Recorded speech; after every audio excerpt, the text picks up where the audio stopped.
Kasalungat. Piliin ang salitang kasalungat ang kahulugan sa salitang may salungguhit. Masalimuot man ang buhay natin, di tayo dapat mawalan ng pag-asa. A. Maalinsangan. B. Magulo. C. Maayos. D. Mahirap. Ang tamang sagot ay C. Maayos.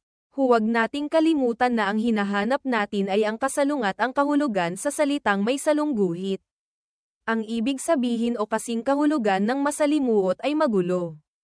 Ang kasalungat ng magulo ay maayos, kung kaya't ito ang tamang kasagutan.